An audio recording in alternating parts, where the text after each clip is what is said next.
Assalamualaikum warahmatullahi wabarakatuh. Bismillahirrahmanirrahim. Alhamdulillahi rabbil alamin. Wassalatu wassalamu ala asrafil anbiya'i wal mursalin wa ala alihi wa sahbihi ajmain. Amma ba'du. Anak-anak sekalian yang berbahagia, pada kesempatan ini kita akan mempelajari tentang ilmu pembagian warisan yang disebut ilmu faraid. Oleh karena itu, anak-anak sekalian, supaya diperhatikan dengan sungguh-sungguh agar kalian mampu memahami. Anak-anak sekalian, apabila seseorang telah mengalami kedewasaan, maka seseorang itu mempunyai keinginan, kepingin menikah atau kepingin membangun rumah tangga. Kalau sudah demikian, maka orang tersebut pasti memikirkan yang macam-macam, mulai dari memikirkan bagaimana kehidupan yang akan dijalaninya,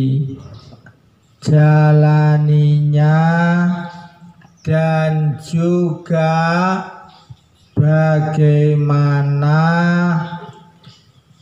keinginan yang lain-lainnya. Oleh karena itu, wahai anak-anak sekalian, kalau kalian nanti sudah mencapai masa-masa yang demikian itu, kalian harus rajin-rajin bekerja. Jangan hanya mengandalkan kepada kemampuan orang tua. Anak-anak sekalian yang berbahagia, seseorang kalau sudah menjalani rumah tangga, maka pada suatu ketika mereka bakal dikaruniai momongan atau dikaruniai anak ada kalanya dikaruniai anak cuma seorang, 2 orang, sampai 3 orang. Kadang-kadang ada yang sampai dikaruniai anak yang banyak, seperti sahabat Rasul yang namanya sahabat Anas. Anak beliau sampai mencapai 100 anak. Oleh karena itu, maka tidak sekedar anak banyak yang kita inginkan, tetapi kemampuan mereka, kemampuan di bidang agama maupun kemampuan di bidang kehidupannya, yaitu kemampuan di bidang ekonomi.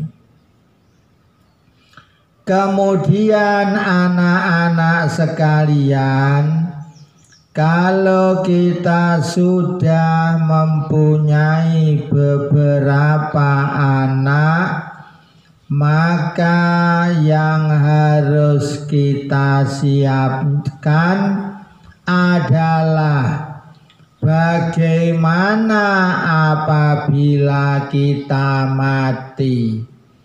Apabila ketika kita meninggal dunia, apa yang harus kita tinggalkan kepada mereka para anak-anak.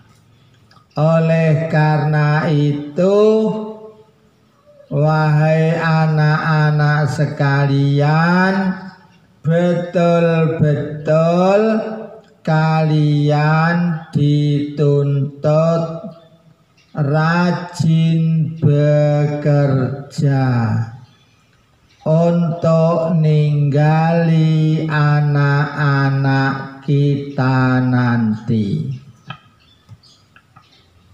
Anak-anak sekalian yang berbahagia, kalau sudah demikian, maka pada suatu ketika yang namanya ilmu faraid atau ilmu pembagian warisan betul-betul dibutuhkan. Betul-betul harus kita kuasai agar sepeninggal bapak kita atau sepeninggal ibu kita, kita tidak sampai mengalami gegeran yang persoalannya adalah rebut-rebutan warisan. Anak-anak sekalian yang berbahagia, maka langsung saja di saat orang yang sudah sebagai bapak dan orang yang sudah sebagai ibu, maka pada suatu saat mereka juga meninggalkan apa yang kita sebut tadi, yaitu di saat kita meninggal, tinggalan apa yang harus kita tinggalkan kepada anak-anak. Oleh karena itu, maka pada zaman Rasulullah dahulu telah menyebutkan sabdanya, ta'alamul faraidho wa alimuhan nasa fa innaha nisful ilmi.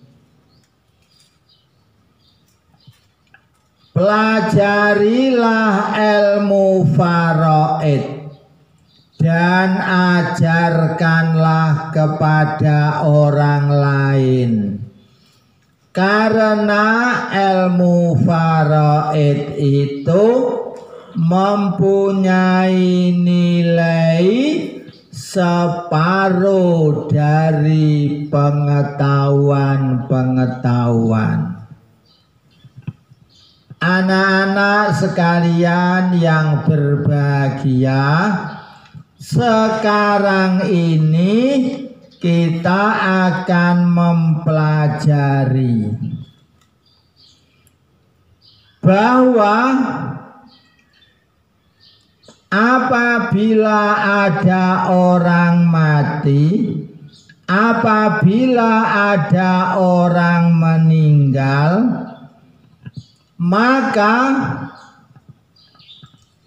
kita harus tahu lebih dulu harta yang ditinggalkan itu apakah harta miliknya sendiri atau harta hasil gonogini atau hartanya siapa.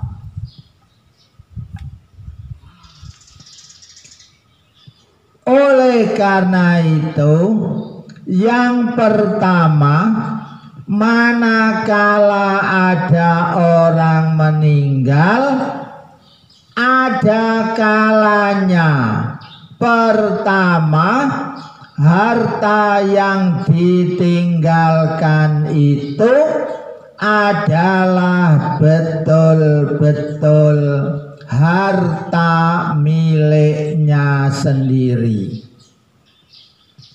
Dan yang kedua, ada kalanya di saat orang itu meninggal, ada kalanya harta yang ditinggalkan itu adalah harta yang masih gonogini. Kemudian berikutnya ada juga di saat orang itu meninggal, maka harta yang dia tinggalkan itu adalah harta milik bersama orang lain. Oleh karena demikian itu, seorang anak atau seorang keluarga harus betul-betul ngerti, harus betul-betul tahu soal harta-harta tinggalan itu. Karena seorang laki-laki atau seorang perempuan yang mengalami rumah tangga, ada kalanya sama-sama tidak punya apa-apa di saat melakukan ijab kabul dalam pernikahan.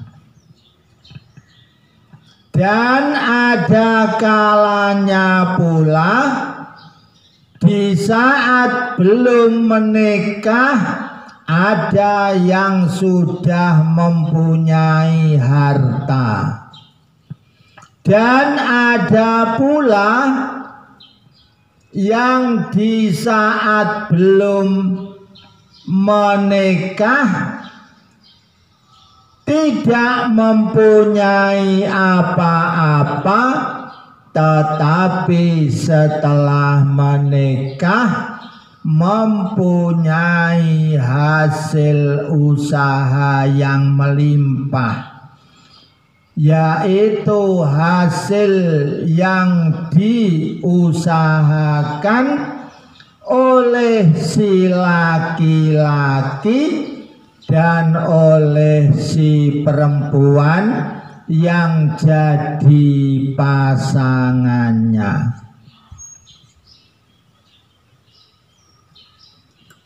Oleh karena itu, maka kita perlu ngerti, kita perlu tahu soal harta tinggalan yang ditinggalkan kepada kita. Oleh karena itu, wahai anak-anak sekalian, maka pada kesempatan ini kita akan mempelajari harta tinggalan yang bagaimana yang boleh kita bagi atau yang boleh kita waris. Yang pertama adalah harta tinggalan yang betul-betul milik orang yang meninggal itu sendiri.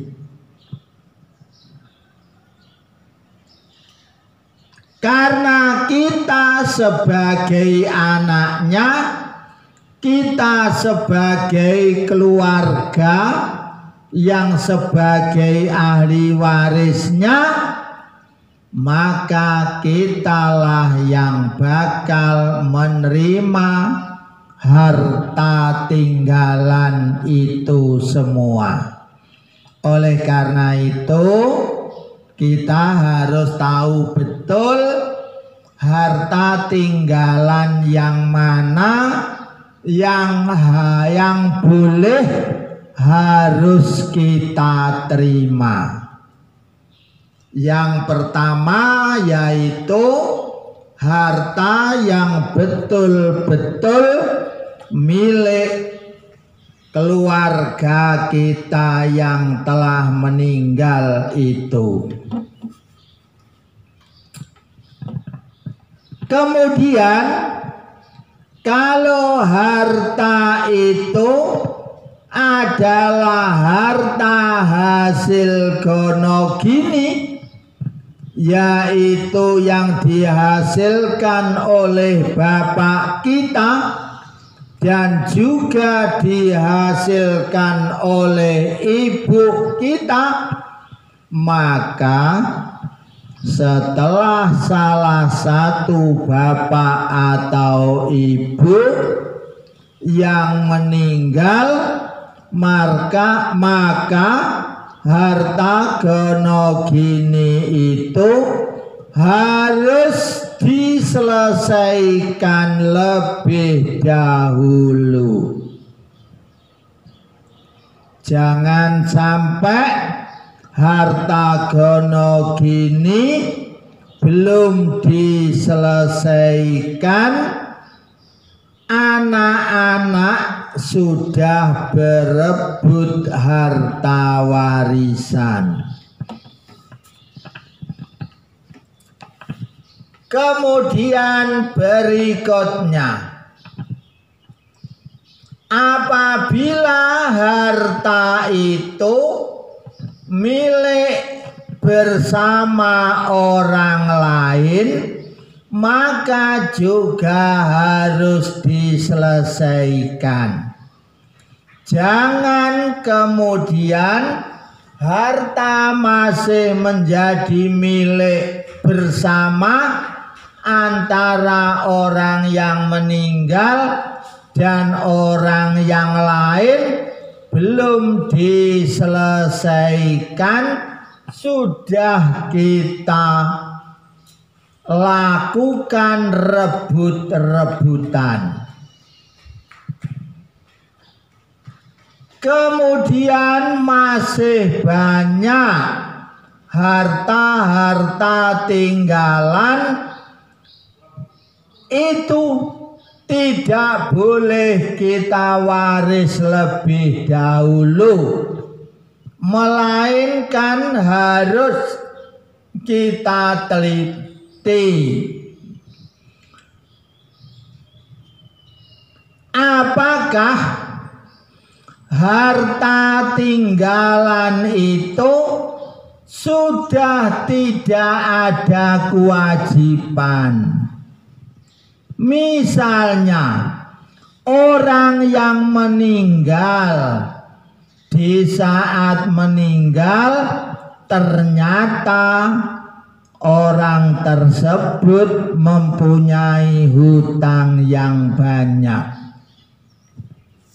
Oleh karena itu, kalau orang yang meninggal mempunyai hutang yang banyak, maka harus kita selesaikan lebih dulu. Harus kita tuntaskan lebih dulu. Utang piutangnya harus disaur lebih dulu. Diambilkan dari harta tinggalan yang ada. Kemudian, apakah orang yang meninggal itu mempunyai janji infak atau jariyah atau semacamnya? Oleh karena itu, orang yang mempunyai janji tersebut harus diselesaikan. Kalau mempunyai janji infak atau jariyah, maka harta tinggalan yang ditinggalkan harus diambil lebih dahulu untuk membayar infaknya atau membayar jariyahnya.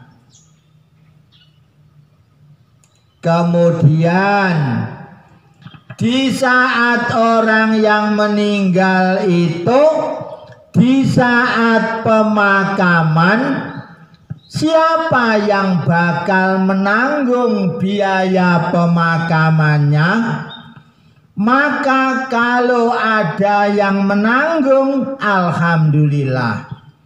Tapi kalau tidak ada yang menanggung dan dia punya harta tinggalan, maka harta tinggalannya itulah yang digunakan untuk nanggung biaya pemakamannya.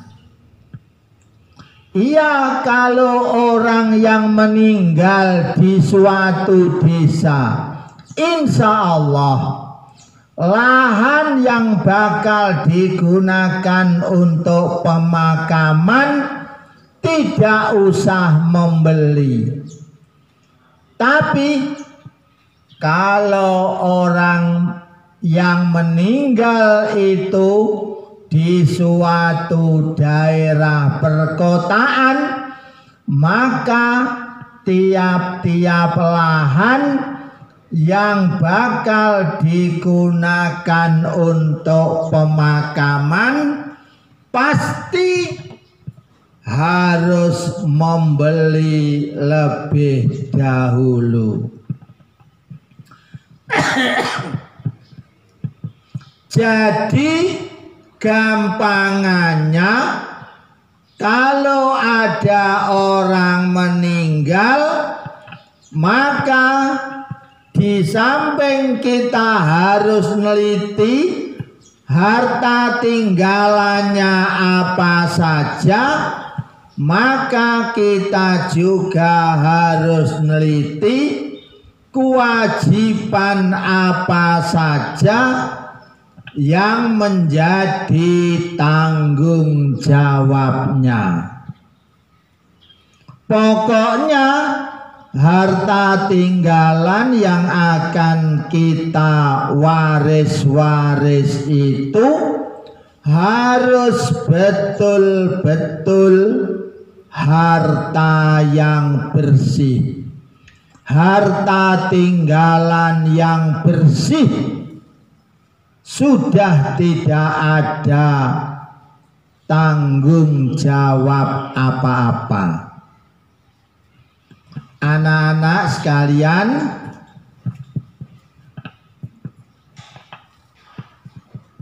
di saat kita sudah mengerti soal harta tinggalan, maka berikutnya kita akan mempelajari siapa-siapa sajakah dari anak-anaknya atau dari keluarga-keluarganya yang lain yang menjadi ahli waris.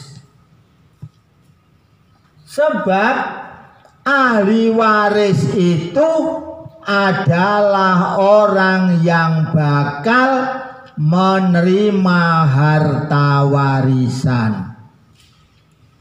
Oleh karena itu kita harus tahu susunan ahli waris. Ahli waris itu menurut garis besar ada dua golongan. Pertama, ahli waris kalangan orang laki-laki. Yang kedua, ahli waris kalangan orang-orang perempuan. Karena ahli waris itu ada dua golongan, maka kita juga harus tahu rincian-rinciannya. Pertama, ahli waris kalangan orang laki-laki. Yang pertama adalah ibnun.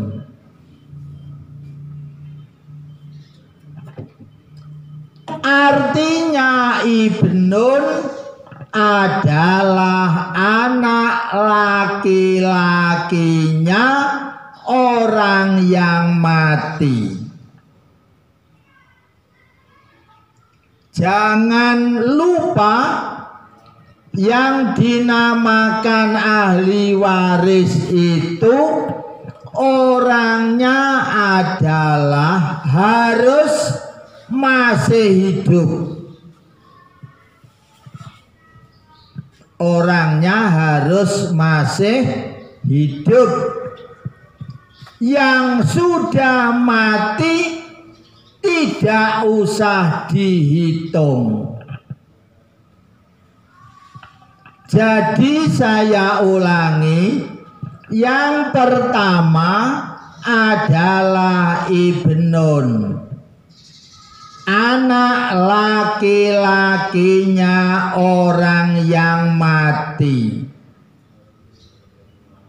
yaitu anak kandung, bukan anak pungut, bukan anak angkat, bukan anak macem-macem, melainkan yang dimaksud ibnun adalah anak kandung laki-laki bagi orang yang meninggal. Yang nomor 2 yaitu ibnu benin. Yang dimaksud ibnu benin yaitu putu laki-laki, putu laki-laki dari anak laki-lakinya orang yang meninggal. Jadi putunya orang yang meninggal cuma putu yang berasal dari anak laki-laki. Itu namanya ibnu benin. Putu lanang songko anak lanang. Begitu seterusnya. Begitu seterusnya. Yang dimaksud seterusnya yaitu anak laki-laki dari putu laki-laki tadi.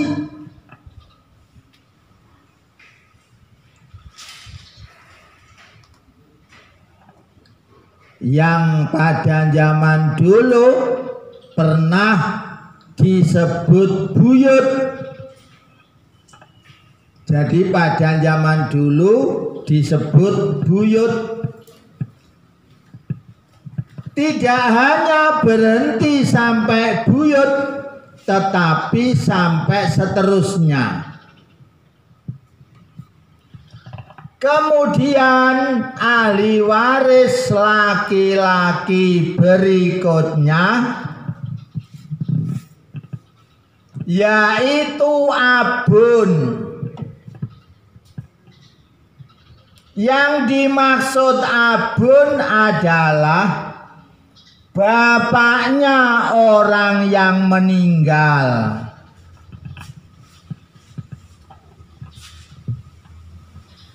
Jadi ada orang meninggal, terus bapake ije urip, itu namanya ahli waris abun. Berikutnya adalah jadun min jihatil abi. Artinya adalah datuk dari sebelah bapak. Datuk dari sebelah bapak.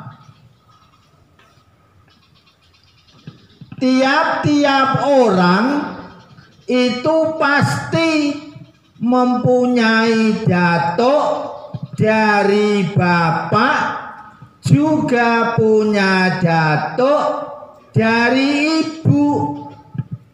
Tetapi dalam susunan ahli waris yang termasuk ahli waris kalangan laki-laki yaitu datuk dari sebelah bapak.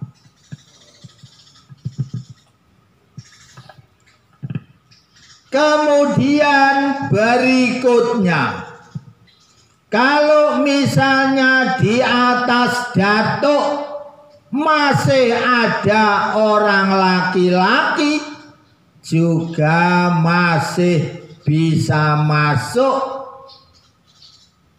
masih kelebu dari kalangan datuk.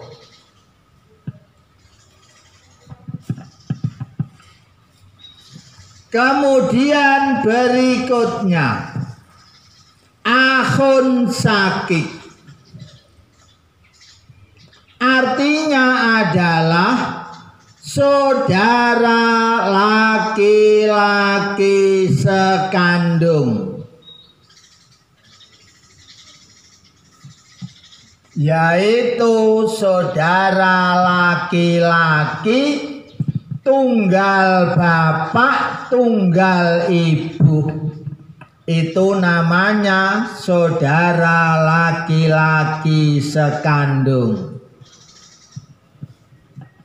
Berikutnya akhun li'ab, saudara laki-laki seayah.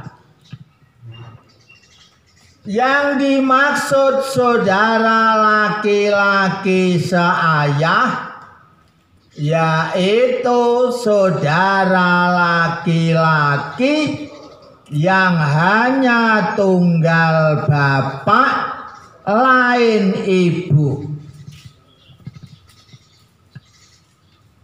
Kemudian berikutnya akhun li'um, saudara laki-laki seibu, yaitu saudara laki-laki tunggal ibu tapi bapaknya beda. Berikutnya ibnu akhin sakik, anak laki-lakinya saudara laki-laki sekandung. Anak laki-lakinya saudara laki-laki sekandung. Itu namanya akhun sakik. Berikutnya ibnu akhin li'ab, anak laki-lakinya saudara laki-laki yang hanya tunggal bapak. Jadi keponakan laki-laki dari saudara laki-laki tunggal bapak.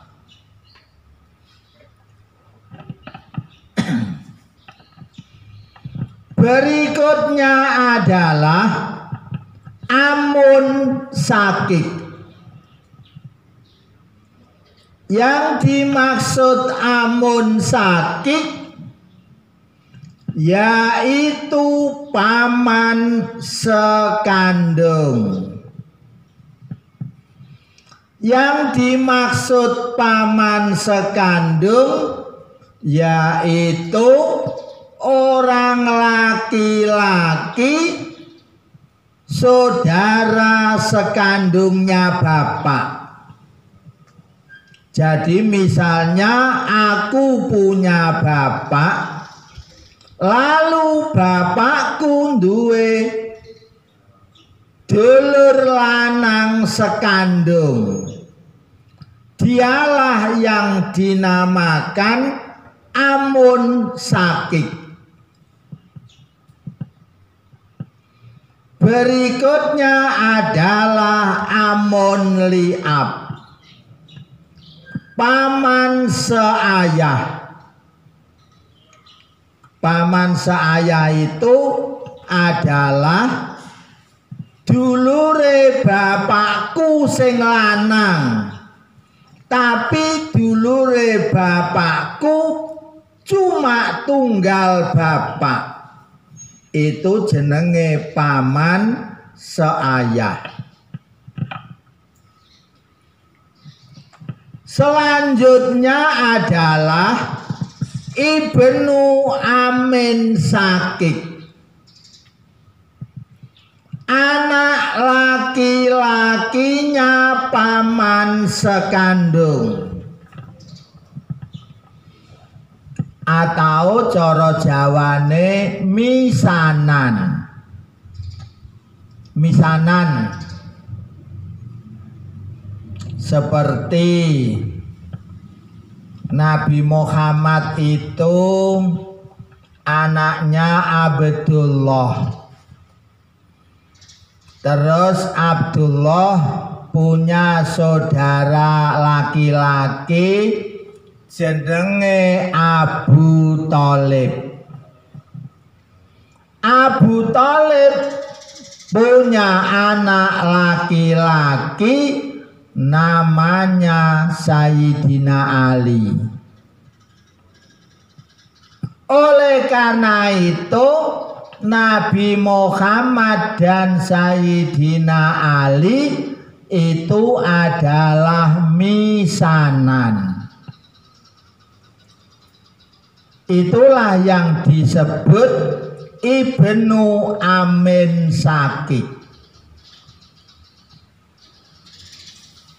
Kemudian berikutnya Ibnu Amin Li'ab. Yang dimaksud Ibnu Amin Li'ab yaitu anak laki-lakinya paman seayah atau misanan. Misanan anake dulure bapakku, tapi dulure bapakku cuma tunggal bapak.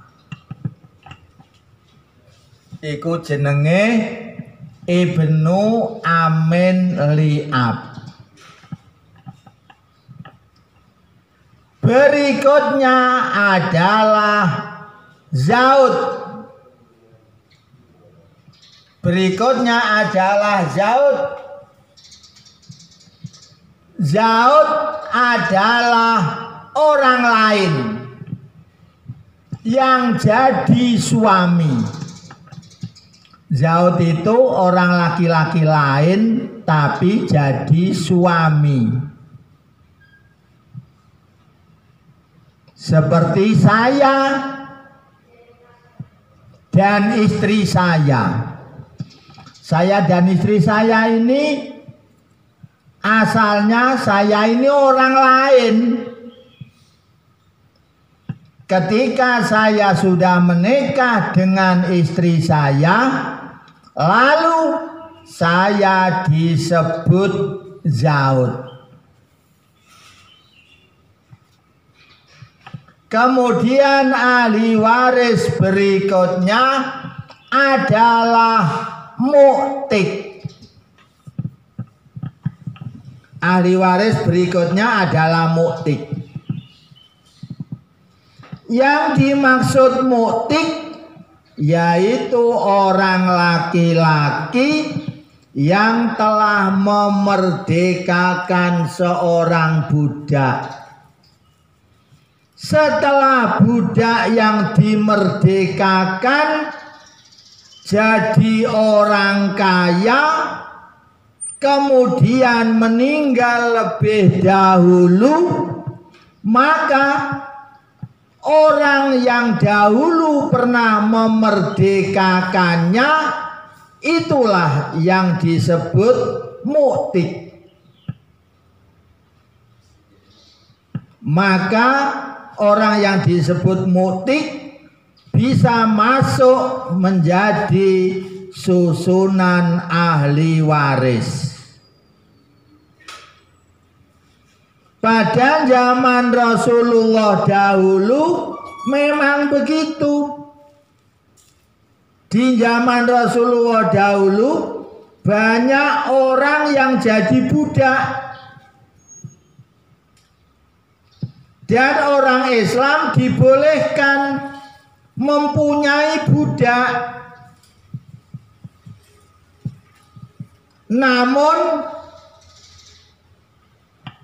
Namun setelah budak itu dimiliki, Rasulullah lalu ngiming-ngiming, sopo di antara kalian yang sanggup memerdekakan budaknya, kalian bakal mendapatkan pahala. Di samping bakal mendapatkan pahala, juga bakal tercatat menjadi ahli waris. Anak-anak sekalian yang berbahagia, itulah pelajaran awal yang bisa saya sampaikan. Oleh karena itu, pelajaran tadi bisa disimpulkan, pertama yaitu bahwa yang dinamakan ilmu faraid yaitu ilmu pembagian harta warisan atau ilmu pembagian harta tinggalan. Yang kedua, kita juga sudah dikenalkan soal harta-harta tinggalan yang ditinggalkan oleh keluarga kita yang meninggal, apa bapak kita, apa ibu kita, apa lain-lainnya. Kemudian yang ketiga, kita juga sudah dikenalkan susunan ahli waris khusus kalangan laki-laki.